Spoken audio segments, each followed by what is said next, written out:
Espoir TV 224, Espoir TV 224, le Flash Info. Mesdames et messieurs, bonsoir et bienvenue dans ce tour d'actualité.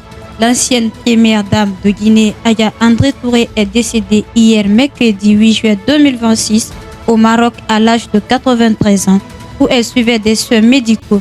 Sa disparition marque la fin d'une page importante de l'histoire politique et contemporaine de la Guinée. Née en 1934 sous le nom d'André Kourouma, elle fut l'épouse d'Ahmed Sékou Touré et la toute première dame du pays. Après l'indépendance en 1958, restée aux côtés de son mari durant ses 26 ans au pouvoir, elle a accompagné les grandes étapes de la construction de l'État guinéen, tout en menant des actions sociales en faveur des femmes et des enfants. Après le décès du président en 1984, elle connut l'arrestation, la prison puis l'exil avant de rentrer en Guinée en 2000, où elle s'est consacrée à la préservation de la mémoire historique de son époux. En 2023, elle a publié son ouvrage autobiographique « Ma vie auprès d'Ahmed Sékou Touré ». Sa disparition suscite une vive émotion à travers le pays. Les hommages se multiplient, notamment celui du président Mamadi Doumbouya, qui a salué une part vivante de la mémoire nationale et une femme ayant traversé les épreuves de l'histoire avec dignité.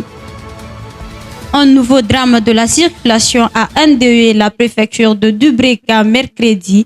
2 personnes ont perdu la vie dans une violente collision entre une moto et une voiture sur l'axe Kagbelen-Dubreka, l'un des tronçons les plus accidentogènes de la région. Selon les premières informations, les victimes circulaient à moto lorsqu'elles ont été percutées par un véhicule. Le choc a été fatal aux 2 occupants de l'engin. Des sources locales évoquent également un 3e grièvement blessé, tandis que le conducteur de la voiture aurait pris la fuite après l'accident. Une enquête est attendue pour établir les circonstances exactes de ce drame.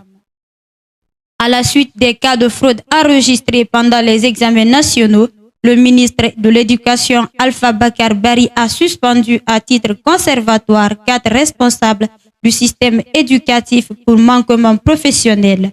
Sont concernés les directeurs préfectoraux de l'éducation de Forekaria, Sigiri et Massanta, ainsi que l'inspecteur régional de l'éducation de Zérékoré. Cette décision s'inscrit dans le cadre des sanctions prises après les irrégularités contestées lors de la session 2026 des examens nationaux.